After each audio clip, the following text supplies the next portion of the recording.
it feels incredible.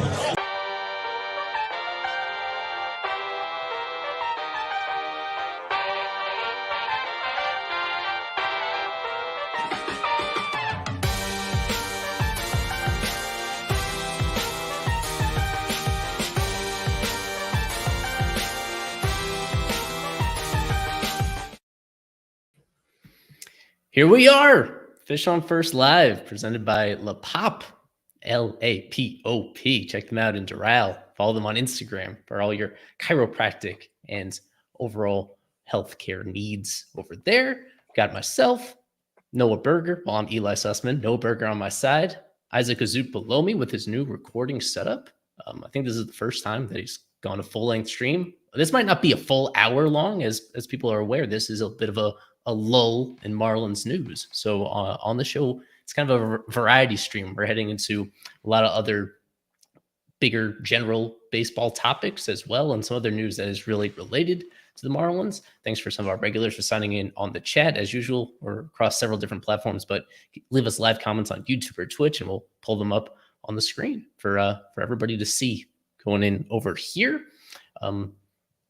Right in between the League Championship Series and the World Series, I wanted to just start with reacting to what we saw over this these past couple matchups. Both went 7 games, one of the few times ever that both LCSs have gone all 7 games. Both of them kind of ending in surprising fashion. Both of them, most people would consider to be upsets, considering that the favored team was up 3-2 heading home and then blew it at the very end there. Isaac, I know you were following very closely. You may or may not have been invested in the outcomes of some of these games as well. What'd you make of the way that the Rangers prevailing, the D-backs prevailing, considering all they've been through and setting up a World Series between teams that just weren't all that consistently good during the regular season?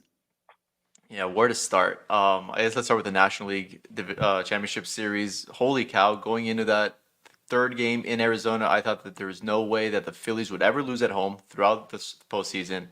And so kudos to the Diamondbacks. They did exactly what they needed to do, take 2 out of 3 in Phoenix, go back to Game 6 on Monday night in Philadelphia.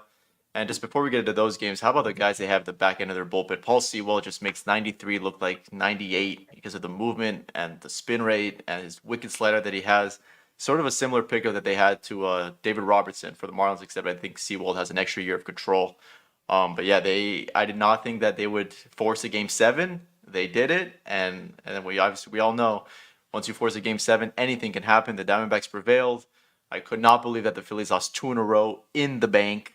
Like Noah and I were there. I don't know how a road team ever wins there. It's a very tough place to play. To see Zach Wheeler come out of the bullpen and keep his team into it as much as you can is why I think baseball Game 7s trump all other sports when it comes to that regard. In the American League, holy cow as well. I think it was nice to see that the Astros are not going to be representing the American League in the World Series. I know not everyone took part in that scandal in 2017 on that team. I know that a lot of teams do similar methods as well, but it was nice to see a different team.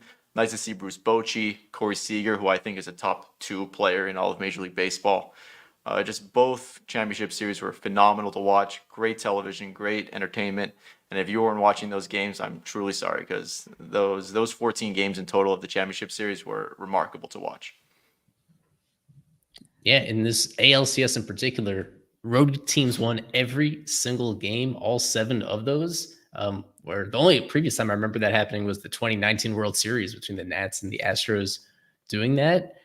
And Adolis Garcia, 15 RBIs in this series. He drove in 40% of the Rangers' runs over the course of that series. That was a guy, that's one of the few predictions I thought I made correctly this year, a non-Marlins one. I thought he was going to have a really big year. I thought he was somebody the Rangers should have extended before the year, but now he's one of their faces of their team. He's going to his profile went way, way up in this regard, coming off of the series that he had.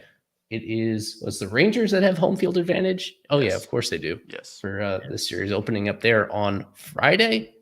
And yeah, we'll get into our World Series predictions and previewing that a little bit more at the end of the show, because there are some interesting Marlins connections from the very beginning of that in terms of who's starting Game 1 of that particular series. going on there. A variety of little news nuggets I wanted to touch on while we're on here. Actually, the most recent one, the lightest news, but one that kind of caught me by surprise is Jack McKeon. I guess finally retiring from baseball after a gazillion years. He had I thought he had retired before, so I was caught off guard by this news. right. If reading this, his lifetime in baseball, pro baseball, goes back like 74-ish years. Wow. That's when he started playing in the pros in the 40s, the 1940s. And for the most part, with few interruptions, he was in pro baseball throughout that entire period. One of the few lulls in his activity was, I guess, right when the Marlins brought him in to manage the first time in 03. And then after they dismissed him as an advisor during the ownership transition after 2018 was one of the few years he was out of the game. But then in 2019, he came back in with the Nats, and that's where he spent the final 5 seasons of his career. Well, Noah, you already gave us a quick reaction that you and along with many other people naturally assumes that at 90 gajillion years old that he had already hung it up. But as it turns out, he was pulling the strings for a division rival last 5 years to some extent. Yeah, I think his next stop should definitely be Cooperstown. Yeah, he's not in Cooperstown already. I don't know if the special advisor stuff really did anything to like augment his resume in the. This actually coming on the 20th anniversary of the Marlins winning the 03 World Series title with him, coincidentally or not. I think he made the decision a few days ago, and this is just when the announcement went out for him. He heard that Dusty Baker was going to retire, so he wanted to make sure that he got into the news cycle. Yeah. Congrats to him. He was, I know he worked with their GM over there. So I think he had an offer to stay on longer because he was kind of tied to Mike Rizzo. Is that the name of their GM? Whatever. That sounds correct. Yeah. So, and they decided, the Nats decided to keep him. So I think he had a position waiting for him if he wanted to. But I saw a quote that he was at his age, like he was a little tired of all the travel, all the moving around right there. But I don't know, Isaac, are we still a little bit, is it still a little bit irksome that he finishes his career winning a ring? We did win a ring with the Nationals in 2019. Yeah, the fact that he finished his career with them instead of simply that it would have been so much more poetic if he was with the Marlins, if he was more closely aligned with the team. Maybe there's a chance that they bring him back, although this does seem to finally be the end of his baseball career, and I can't blame him to finally want to retire at some point. Yeah, 92 years old is Jack McKeon, born in 1930, and I'm sure Marlins fans remember it was 2 managerial tenures with Miami. He came over to take over for Edwin Rodriguez in 2011 to finish off that season, and at that point he was already 80-something years old, so I believe he broke a few records regarding age at that spot. And then it is a little sad that he's finishing off his career with an NL East rival. Obviously, it wasn't just him that was let go once the new ownership took over. Joe Conine was one of those guys. And I thought that when Conine was brought back, that maybe that opened a door for possibly Jack McKeon to come back at some capacity, special assistant to the owner, or whatever role you want to give him. They could have given him, but I guess not. Maybe he had hard feelings and didn't want to come back. But regardless, it's a Hall of Fame career for Jack McKeon, and he'll be missed across the game of baseball for sure. Now, what I wanted to hop into something that I think more of our audience is interested in. News that the Red Sox have finally made a decision on their president, their lead baseball operations position. They're going to call Craig Breslow the same title that Chaim Bloom had, their chief baseball officer. So this is a search that they started. What year was he with the Marlins? I believe former Marlin. Craig. I have to double. He was for sure a former Marlin. Yeah, for 15 appearances in 2016. Yeah. Partial season. Yeah, I remember him. Left-handed pitcher. Yeah, so former Marlin, former a lot of other teams, former Red Sox, most notably. He was great for the Red Sox. He had a good career overall. And now he takes the same title. I think this is the only team that uses that title for their main baseball guy, chief baseball officer, CBO. And he was most recently with the Cubs. He was, I think, an Ivy League education that he brought into pro baseball, coming from Went Yale. to Yale. Yeah, he has a very unique experience, like variety of baseball experiences from his education, from his thorough fluency in analytics and in pitching instruction. So he had, he had an interesting role over there as well. That was essentially like an assistant GM of sorts, but he comes over there to Boston. We don't really know at this particular moment exactly what the Marlins are looking for in their kind of guy. I do feel that Craig Breslow, it didn't seem like he'd be somebody that was on top of the Marlins radar. So I don't think this is really taking somebody away that they were planning on. But we're going to go through their candidates in a little bit because this was an extended search. The Red Sox made a lot of news with the guys and girls who wouldn't interview for them or who weren't really like seriously pursuing this job. So somewhat of a longer search than they originally planned on. And is it a surprise to you, Noah, that they landed on Craig Breslow? Or It was a bit surprising to me at first that how many people declined to even interview for the job, but someone explained to me like how bad their farm system is and like how bad like their whole situation is right now. And honestly, I don't blame many higher end executive candidates for not wanting to have to clean up that mess. So I'm interested to see what Craig Breslow does with the calamity that's going on up there in Boston. Yeah, I just there's only 30 of these jobs in the whole entire world, and to decline a chance to interview for that job for the Boston Red Sox, it seems weird to me. I know Kim was one of the candidates that declined to interview as well, and it's like really like, to be the chief baseball officer for the Boston Red Sox, and that's an interesting move in my opinion for all of these people to decline one of the most prestigious jobs in all of sports. So Yeah, that's Gabriella Starr from the Boston Globe. Boston Herald wrote a really great article explaining like why people are so hesitant to even go near the Red Sox. I forget exactly what it was, but it had to do a lot with it's just a mess over there. Yeah, I mean, the Cubs were a mess when Theo Epstein took over. Teams are messes, you know. The Marlins weren't exactly in the best position when Jeter and Sherman came over. The Marlins were in a great position when Kim was brought here. I think a job is a job. yeah, so in this case, even more so than the Marlins, there's been a lot of turnover at this position. Just going back over the last decade, you had Ben Cherington, you have Yeah. Dave Dombrowski, and now and Chaim Bloom as well, and none of them quite making it to even 4 years on the job, despite all of them having at least an individual season that was extremely successful. And of course, in the case of both Cherington and Dombrowski, both of them winning World Series titles there.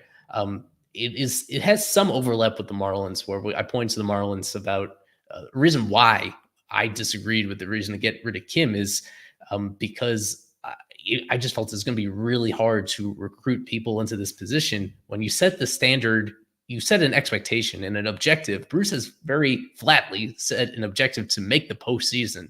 And now this is 2 consecutive times, though Mike Hill was considered more of a Jeter dismissal. But in this case, with Kim doing exactly what was hoped for at the major league level and then immediately leaving afterwards,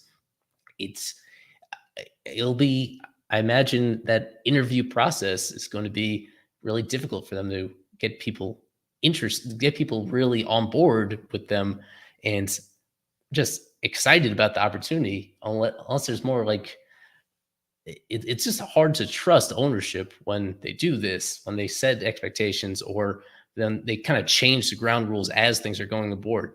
With the Red Sox situation, it was more of the latter, where they've just been shrinking payroll, despite being one of the most valuable franchises in all of sports. Yeah, Changing what it is that the baseball operations has to work with in order to get the job done. And then in this case, they're coming off a season where Chaim Bloom fell certainly below reasonable expectations, but he did so because he wasn't quite working with the deck stacked as fully as he thought it was when he was hired originally.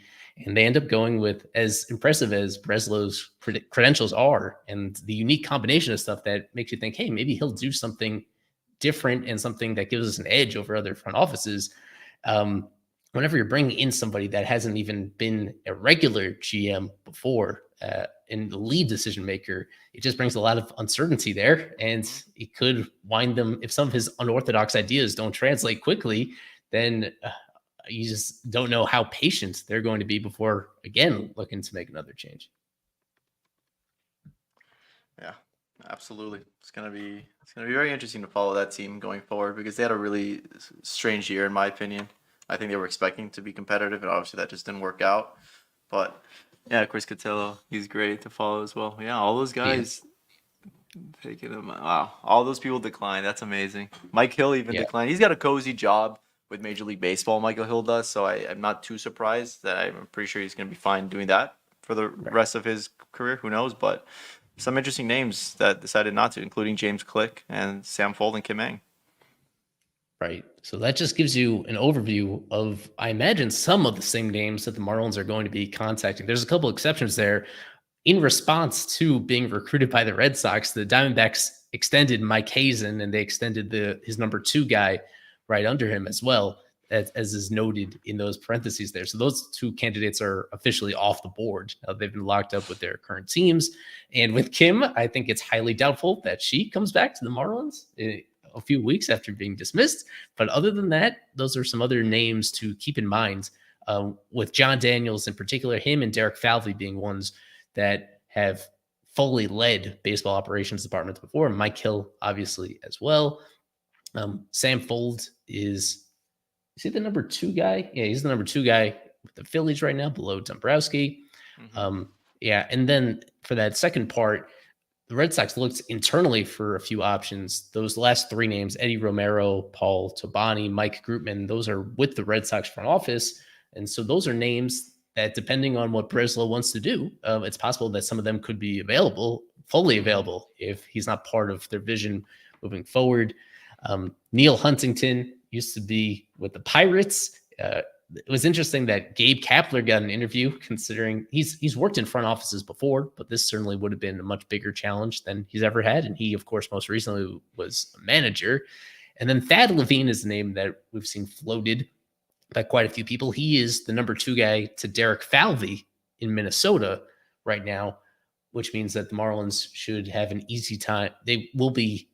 I think that's like the safest bet for somebody that the Marlins will interview during this process. If he's willing to take an interview with the Red Sox as a promotion from GM to chief baseball officer, you would think, just speculation, but I would feel pretty likely that he's somebody that would be on the Marlins radar and be involved in the process in some way. But it's still relatively early in the process, as we know. Any other questions that we should get in here? I guess this one, based on how the structure of the baseball operations department should be. In years past, the Marlins have always usually had, whether it was, I don't know if Beinfest ever got to that position, but Michael Hill was a president. They would have a general manager and an assistant GM. They would also have a president, which was obviously David Sampson for a while.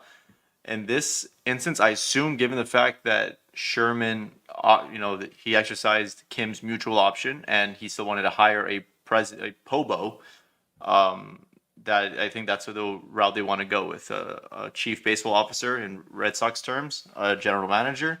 And I assume that the rest of the assistant GMs that Miami has, Dan Greenlee, Alzo Campo, are going to also come back as assistant GMs as well. So I think as many brains that you can have is the better. So I think that's the way they're going to go. The only thing sometimes holding back is just paying the salaries of all those executives. But the fact that Bruce seemingly is willing to do so, right. that's a big part of, that is a big understanding of how important that is, where that is an advantage that those executives, when they get things right, or when they get everybody on the same page, or when they have particular innovations in mind, they provide a whole lot of surplus value over whatever salary you're paying them. Even the most highly paid executives are making less than Avi Garcia, for example. So just to put into perspective that it can be a market inefficiency that a team can take advantage of if they hire the right person and are diligent enough with their search. I think something that we brought up on a previous stream is that in Kim's case, even though we're encouraged, you could say, at the end of her tenure, her hiring process, it was not a thorough one. She was sort of handpicked based on her experience with Jeter and based on just her resume overall, but there just weren't other candidates that were seriously considered. Mm-hmm. And so at least it's going to be different this time around. I think the big question is, aside from Bruce, who else is going to be involved in actually making this hire? Because it's good to have an owner that is committed to winning and wants to work well with this new person, but no baseball owner has like really great. He's not a baseball person himself.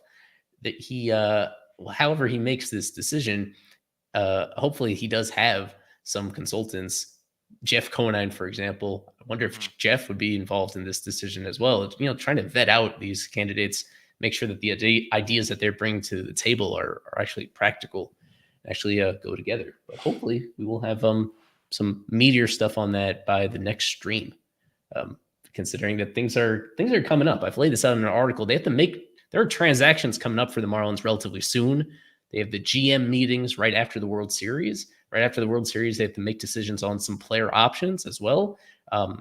Most of them are obvious, but not all of them. So the sooner you could actually make a hire and feel comfortable about it, the better. Otherwise, there is a little bit of a disadvantage that you're facing right here. Mm-hmm. Another news item I wanted to get to that came up soon after we started is the Braves doing more Braves stuff. Yeah. You guys, I remember when the Pierce Johnson? I remember when the Pierce Johnson trade happened.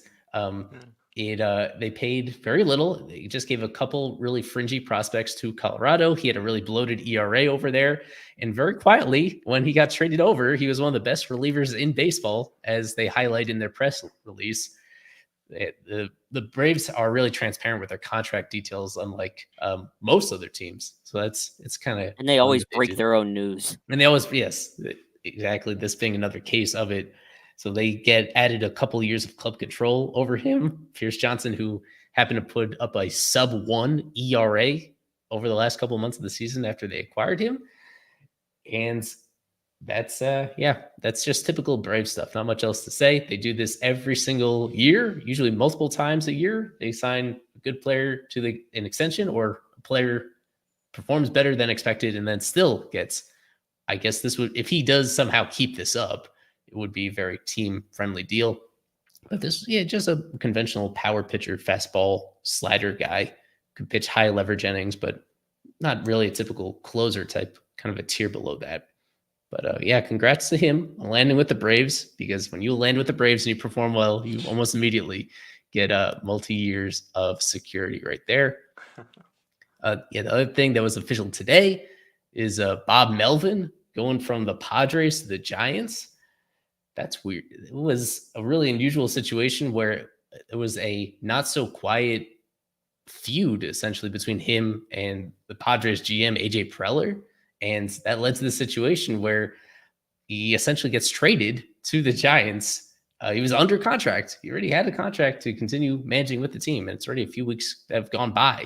And so it shows you how really incompatible they were, that they would send him to a division rival and fill their vacancy that Gabe Kapler had in there. So he was, not that long ago, he was one of the most respected managers in baseball. He was, this would be, I think even now the Giants are appreciative to have him fill this void. It's, but it just shows you how much it just comes down to the players performing or not performing, because the Padres, that roster that he had this year, for them to miss out on the postseason and win fewer games than the Marlins, you can understand why that raised tensions to the level that they got to over there and led to some infighting, apparently, because nobody could have foreseen a team that talented being sub 500 until the very end of the year. And struggling so much. So, and that temporarily leaves a void with the Padres. And so there is that's expected to be filled internally. but naturally, there have been a couple people that have brought up the idea of the Padres trying to hire Skip away, because Skip was a coach in their organization just a few years ago. But Noah explained to this, I think even before we came on stream, as Noah laid out, tell the people why Skip is not going to be managing the Padres next year. Skip's under contract with the Marlins, and they can't interview him for a lateral move without express written consent from the Miami Marlins. And I Right. don't think any self-respecting GM or owner would allow a manager that had as great of a first season as Skip had to go and interview with another team. Yeah, Yes. I think In just the case this, of these Melvin, just to be clear, the reason why it came together is because the Padres granted permission to the Giants to speak with him. That's how ready to That's get rid crazy. of him they were. Yeah, I think the reports, obviously no one's really ecstatic about the latest turn of events regarding Kim, and I think it was pretty obvious. Kim was the one who hired Skip for the most part and his staff, and I think it's pretty clear that a lot of people are not happy, and so obviously with that comes speculation. Oh, as soon as that his contract's over, maybe he's gonna go.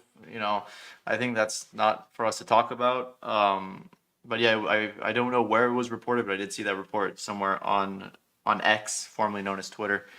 But yeah, no, he is, like Noah said, there's absolutely no world in which Skip is not there in February in Jupiter. There is a world, There is a world, but but the it's Marlins have to consent to it, and I don't think they right, would do that. right. So yes, But again, this is the Marlins. I've been shocked before. yeah, and it's So also I hope that ends up not being the case. What's adding to the speculation is Skip is a California guy. Like Eli Right. mentioned, he didn't manage. He was coached with the Padres. He was a player on the Dodgers. He is a West Coast guy. So Right. all that just adds to the speculation, but that nothing concrete whatsoever regarding those speculations. Yeah, just to address LMF's question really quickly on here about female applicants. The one listed here by Chris Cotillo, Raquel Ferreira, she's in the Red Sox front office. I believe her title is assistant GM. She's been there for quite a while. And actually a few years now, she's been kind of near the top of the list of ones that were predicted to break that glass ceiling before Kim was pulled almost out of nowhere into this situation. So she's still very much on teams' radars.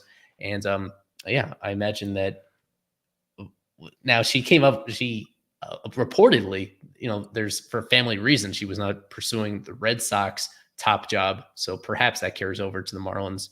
A little premature to say one way or another. But yeah, we are. However people feel about Kim or how things went, whether they approve or didn't, as I think I'm frozen right here. But You are.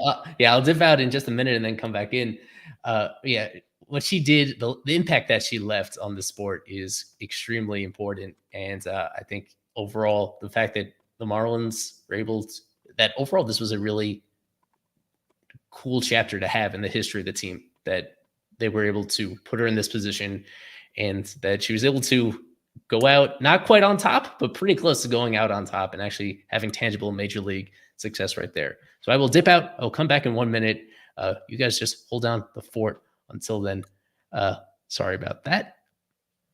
Yeah, and the other interesting factor, because LMF was asking about which female applicants have applied for these jobs. Alyssa Nakin actually applied for the managerial job of the San Francisco Giants before it was given to Bob Melvin. I was a little surprised that she that like ended so quickly. I thought there was a legit thing that there was a chance she would be the manager of the San Francisco Giants. Yeah, wait, no. There we go. I think that's what happens when Eli leaves us in charge. Yeah, right after control. I think that Bob Melvin he's a great manager. What he did with Oakland was fantastic. So I think, you do hire Bob Melvin over her, but I think it's time that glass ceiling gets broken as well. It'd be the first, obviously, female manager in the history of baseball. She was already the first female coach in the history of baseball. I think she was coaching first base for the Giants. So yeah, I wouldn't be surprised if she interviews for more managerial positions in the future. But she's someone to keep an eye on when you're looking at more glass ceilings being broken, because she has more than earned it. Okay, as we head to commercial break, even though the Marlins season is over, in the context of this World Series, we came up with a unique flipped fish idea, a 3-teamer concerning the Marlins and the 2 teams competing in the World Series, the Rangers and the D-backs. If you watch the show the last couple months of the regular season, on almost every stream, Isaac came up with players that were former players with both the Marlins and their opposing team. So in this case, we combined 3 different teams. Not a whole lot of players that fit this description that have been with all 3. Without further ado, people to see what we're doing this week. This is the player that we came up with. We give you just very general career information about him. It is a retired player. Marlins, Rangers, D-backs, catcher and first baseman, a switch hitter, born in West Palm Beach. Yeah, over a decade in the majors, and you see the overall stats, over 100 major league home runs that he had. 6 WAR and all those at-bats, dear Lord. Yeah, but he was a Marlin, a Ranger, and a Diamondback. Let's see if anybody in the comments can get it. Shouldn't be too tough, but if you want to go into commercial. Yeah, we'll see you guys back on the other side in 30 seconds.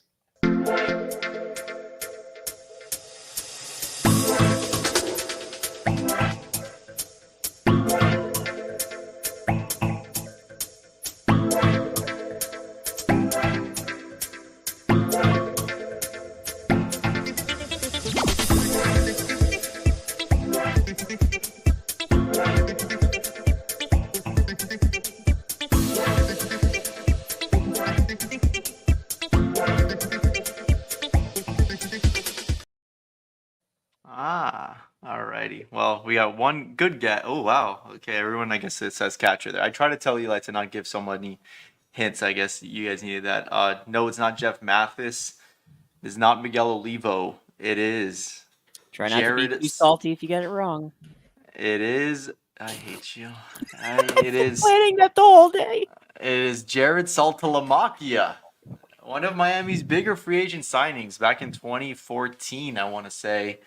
Didn't go the way Samson and Laurie had hoped, but still, it was a fun year with Salty in 2014, and then he was shipped off to Arizona in the middle of the 2015 season. But yeah, I believe the Rangers were one of his first major league team. Yeah, he was a big shot prospect before. Wasn't he in the Braves organization? And he was traded over in the Mark Teixeira deal. He was a pretty high prospect over there. Yeah, made it to the majors with the Rangers, won a World Series with the Red Sox, and that's when the Marlins signed him. They bought high on him, as high as they possibly could, coming off a World Series run with the Red Sox in 2013. And I had not remembered this. I looked it up just today, that the timing of him being designated for assignment by the Marlins came immediately after he returned from paternity leave in 2015.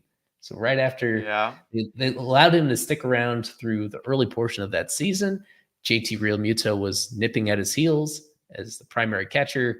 And I guess you could look back on it. I wonder, maybe they waited a little longer than they would otherwise out of respect for his personal situation. But it was right after he was due back from paternity leave that they gave him an extended paternity leave, I guess. But this is the decision of letting him go a little bit longer. And a couple other things that we want to get to right before giving our predictions. We did earlier today release our updated Fish on First top 30 list, end of season prospect rankings for the Marlins. It was previously updated right after the draft. So this is the first one in 3+ months to take into account the whole second half of the season and what we saw from a lot of these players in the minor league levels late in the year. So I guess quickly, Isaac and I and Noah, if you have any questions or feedback on this as we just scroll through this really quickly. This is what we came up with, led by Noble Meyer. In that photo, that is Victor Mesa Jr. He's our top position player at number 4. Dax Fulton, Yeti Cape, Troy Johnson, all the way up to number 7. He's the biggest riser among guys that were already in this organization earlier in the year. Nasim Nunez and Jacob Berry, they are playing in the Arizona Fall League right now. And Xavier Edwards rounding out the top 10. I will say that the strongest feedback that we got on any particular player to this point has been on Jacob Berry, and some people suggesting that he is too high at number 9. Isaac, well, how can you explain the way that we settled on him in that spot? And How do we rationalize putting him in this particular position despite his lack of minor league production to this point? Yeah, I understand, the unhappiness with the way Jacob Berry has come along so far at the selection overall, but I think there's some bigger, um, interesting choices in this top 10 more than Jacob Berry. I think number 9 is fair. You got to remember that this is a college player who just hit really, really well in LSU, and he's a switch hitter. The fact that he has no defensive position hurts his value a little bit, sure. But you know what? There's a DH in both leagues now. Miami's going to need a first baseman at some point. I unfortunately don't think that he has much of a future at the highest level at third base, but I still think he has a relatively high floor when it comes to his offense. I know the exit velocities are suboptimal. I know he has looked overmatched against people that are a little bit younger than him at low A, high A, and double A a little bit, but he did hit a little bit better at double A Pensacola. I think had a mid 700 OPS with them. I think he'll get the whole year next season at double A to really get going. And I think next year we'll have a really strong gauge on what kind of player he's going to be. We already know, like we said, DH first base type, I believe. And it's all of his value is going to hinge on his bat. And if he hits just a little bit, he'll have a spot in the Marlins. But I think 9 is a fair spot. I don't think you can put him much lower than that, because then you're getting into guys like Jacob Amaya and Xavier Edwards. And as good as Xavier Edwards is and as popular as he is, there's a very limited ceiling with someone like Edwards, who we all love and I think is a surefire major leaguer at this point. He's proven that. Jacob Berry has not proven that yet, but I believe he's not only got a higher floor, he's got definitely a higher ceiling. So it's just a combination of ceiling, floor, age, injury history, and relatively closeness to the big leagues. So yeah, I think 9, 10, 8. That was a range for Jacob Berry in this list. And I think the bigger interesting one was Yeedy being at 6. We got a little bit of feedback regarding Yeedy being so high as well. Right. I know Eli, you wrote the blurb on him. If you want to touch on him, just what a step back he took this year. Yeah, and I'm somebody perhaps that I'm not quite as overwhelmed by his bad stats this year as understandably a lot of people are, because he was so good in April at the start of this year. His first day as a high A, there's a lot of excitement initially. And then basically from May onward, unfortunately, for the last 4.5 months of his regular season, just terrible. I mean, he just lost his plate discipline entirely. He had a stretch where he went like a month and a half without drawing a walk. And that's problematic if you're just not hitting the ball over the wall. Either way, it was really concerning. I still, from a scouting perspective, I'm still encouraged by what I see. He is still extremely toolsy. He has really, I still like his swing a lot. I still am really impressed by his arm as well. For some reason, they played him a lot at second base, even though he certainly has the arm to stick on the left side of the infield when necessary. And even during his struggles, what was weird is usually when you see these guys that just don't put up anything at the plate for an extended period of time, it's usually strikeouts. And that wasn't the case with him. Like, he did not have a big strikeout issue. I think he actually had a better than average strikeout rate for the level that he was playing at as a 20-year-old that was playing against much older competition. So I'm still interested in seeing what happens when he gets stronger. I think there'll be even more extra base hits there. So yeah, the biggest issue is going to be the plate approach, and it's just not flailing at so many pitches, especially that are away from him. He has long arms and an extended reach, but he sometimes has a unrealistic understanding about what pitches he can reach and which ones he can't. So this was a little bit of a step back for him. Certainly, I'm still I still see that really reachable potential of him being an everyday player if he gets that part of him figured out. So that is kind of why I kind of prodded him up maybe a little bit higher than you and Kevin would have, if not for me. A quick glance at numbers 11 through 20. Why is that zoom? Oh yeah, I cropped it differently, so it zoomed in a lot, but that actually works out right here. Dane Myers, Jacob Amaya, Kemp Alderman was a draft pick this year. Carson Milbrandt, Jacob Miller, Javier Sanoa wasn't even on the top 30 when we did an update earlier this year. He had a very productive year. Despite being kind of an anti-Yeti Cape. He is really tiny and not projectable, but yet still somebody that with his base running, with his legitimate defensive versatility at premium positions, playing a lot of center field and shortstop. You usually don't see that. Guys playing both of those positions at the same time when they are only 20 years old this past year. That's why I made sure to have him here. And then we got a lot of feedback about Will Banfield as well, where I believe this is a higher ranking than any other outlet has given him. But there's a lot of excitement about having a catcher who was really solid hitter, that there was a lot of feedback about putting him even higher. How would we describe our placement of Banfield in the 20 spot right here? Not getting too carried away. I think it's perfect because he's got that somewhat floor of just being a really good defender. I think it's been a little bit exaggerated how good of a defender he is, but he's definitely probably better than Miami's two major league options at the moment. I don't know if he's as good of a blocker as Nick Fortes is, but he's really good. And the thing that stood out to us this year was just the power, the over the fence power. He was able to accumulate 23 home runs at Double-A Pensacola, and when you have that from your catching position, that's always going to be, a huge thing. And the thing that he needed to cut down on were the strikeouts. Cut down on them a little bit, I guess you can say, but not as much as we would have liked. So we thought, the only other catcher here would be Joe Mack, and I guess P-Mac, Paul McIntosh, if you want to consider him a catcher at the moment. But yeah, Will Banfield's definitely got the highest ceiling of all three catchers on this list. We do have all three. Oh, we have P-Mac higher than Joe Mack. That's right.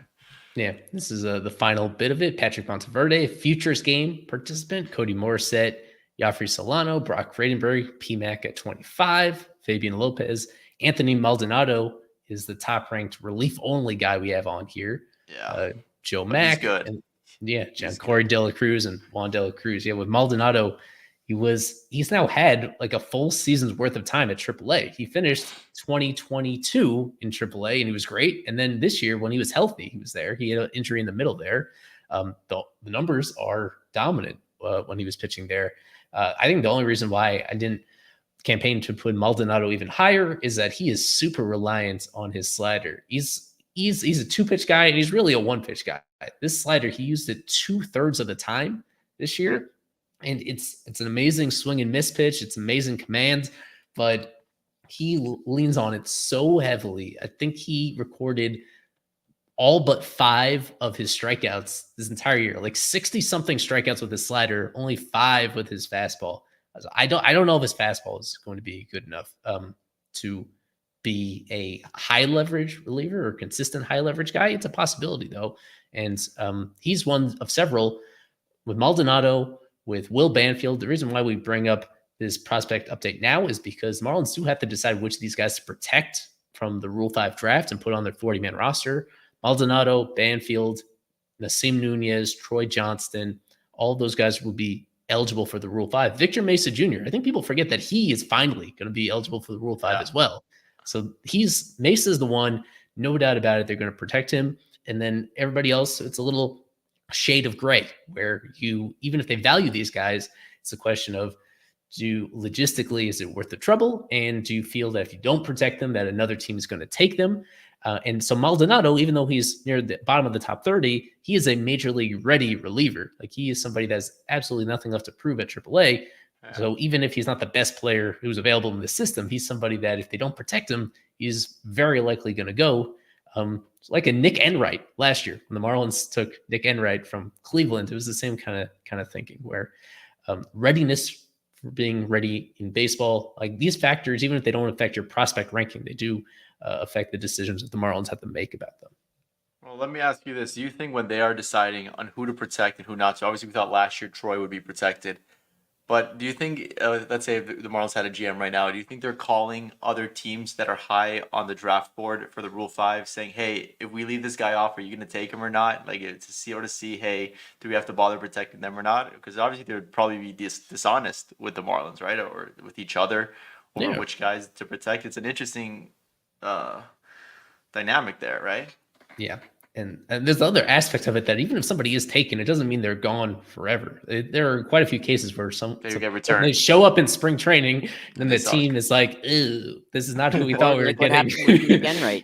Or like what happened They- with Dick Enright, his rehab assignment ran out. They had to make a decision, and they Well, gave yeah, him back so to the that Guardians. was an extremely unusual situation. For people Yeah. that don't remember, he was diagnosed with cancer very soon after changing teams, and thankfully, last that I checked, his recovered from that went pretty well. He was able to pitch quite a bit in the minors after being sent back to Cleveland. So that was a pretty unique situation, unfortunately, and that one that hopefully will have a happy ending when he pitches in the majors in the near future. He didn't actually make his debut this year, but even though, let's see, TP Joseph puts in here that Rule 5s have to say not only the 40 men, yes, they do have to say either on the active roster, the active 26 man, or the injured list. You can't send them down to the minors if you select somebody in the Rule 5 draft. So they either have to be active for you, or if they're on the IL for a certain period of time. And in the Marlins case, for example, with Enright, he was on the 60-day IL while he was recovering. And right when his rehab was finishing up, they made the determination that he's not quite ready to help us, and they send him back to Cleveland. So yeah, there is that complication that even if somebody's a really great talent, some of these guys won't be selected if they don't feel they're ready to actually help a big league team. It is that very narrow kind of player type that you're dealing with. And with Enright, they seem to have made the right decision when he was returned to Cleveland at AAA Columbus. He had a ERA close to 6, and with Miami and the rehab assignment part of it in Jacksonville, he also wasn't lights out either. And I actually thought he was pretty good when Miami did pick him up. He was one of the higher ranked Rule 5 eligible guys. So that just goes to show you they don't always get to stick on the 26th man, because it's a huge commitment to keep them all year long on that 26-man roster. People forget that it's, unless you're the 2019 Marlins, you don't have room for that kind of shit. Right. So Riley Farrell was returned as well, right? Or Riley Farrell, that's from 2019. Yeah, that Capital. I remember him. He didn't really help out much. Right. There were rumblings that we didn't get substantiated. There were rumblings that after he got an injury during spring training, that he wasn't really motivated to get healthy, because when you get selected as a Rule 5 guy, whether you're on the active roster or the major league IL, you get major league money. You get a lot more money than you would when you were in the minor leagues. So he just chilled for a while in Jupiter for most of the summer before getting eventually sent back. Yeah. So that was never confirmed. That was kind of just a rumbling. That was a report. There was a report out there about that. Yeah. Usually we do a full hour show here, but we got through everything we wanted to with our concise panel. We're going to head right into prediction time right here. If I have last time that we're going to use this old video with Kim leading us in. I'll have to make a new one for the next week. This is prediction time. It's time. Yeah. So we are doing, again, World Series predictions as that gets started up on Friday. Where do I have my nice visual here? Here's the bracket for me to show people to how we got to this situation. Reminder, the Marlins were in here, get a participation trophy, but ultimately it's the D-backs and the Rangers making it this far. The Rangers, what are the odds, Isaac, that they have up right now to win the World Series? I imagine the Rangers are favored. Just a quick aside beforehand, I just noticed both teams have won and lost the same amount of games going into this series. Both swept the previous 2 series and then went to 7 games. Right. The Texas Rangers are minus 184 favorites to win the whole series. So they're not as favorited to win the game 1 with Evaldi against Gallen, a couple of former Fish friends. They're minus 165 to win game 1. They are minus 184 to win the World Series. So the Vegas seems to think that the Rangers have a strong chance to win it, and I would agree, as evidenced by my future prediction. I think this guy means the Mets grounds crew. Mets and Flowers. Probably. So we had our super subscriber predictions. I didn't take my screenshot of them. The majority of people had the Rangers prevailing in this one. We have a prediction video. We don't have anybody covering this one live from Texas on this one. But there's a credentialed sporting event tonight in Miami. Not the Heat game either, which is going on right now, but the FIU football game. How am I not there? I missed it. Kevin Barral and Daniel Rodriguez are at the FIU football game, and they sent in this prediction video for us. Thank you, Eli. We're here live at the FIU football game, and here's our World Series prediction. I have the Texas Rangers winning the World Series in 5 games, and my World Series MVP is Mr. Adolis Garcia. Kevin. I'm going to go Rangers in 6, and I'm going to go with Corey Seager as my MVP. Nice. All right, back to you, Eli. They'll put that on the tweet. Was he eating while he was giving his, prediction? I do have a live update for people that are curious. Early in the second quarter, FIU is trailing Jacksonville State 21-0. Oh, oof. So I hope those guys are having a good time focusing on something besides the game action itself. Yikes. So let me just tee up our favorite background music. What we're going to be predicting here, I'll start with Noah. We're predicting who wins the series, how many games, and then this series MVP. Not going by win probability added. We're going to go by the official World Series MVP winner, whoever that ultimately is. Let's hear what Noah thinks about that. So I think that the Diamondbacks will win in 7 games, and Gabriel Moreno will be the MVP. Mr. Isaac, your thoughts?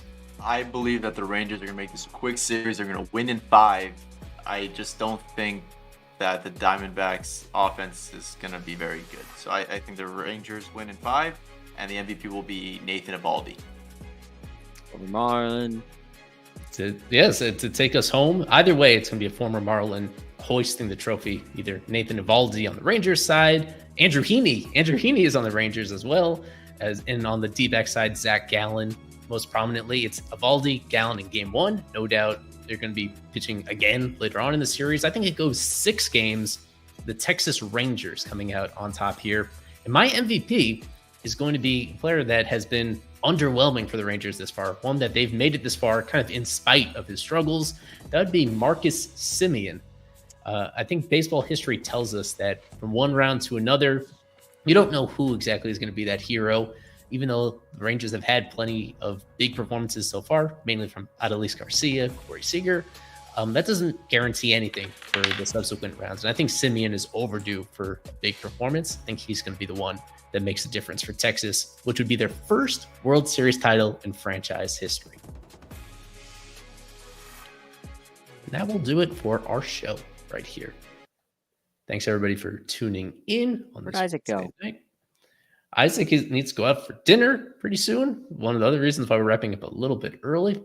Okay, but we got through all the topics we wanted to get to. We think next week is going to be a really juicy one. We're going to have a larger panel for that one and other guests. But thank you to Noah and Isaac for joining me, Eli Sussman, on this show.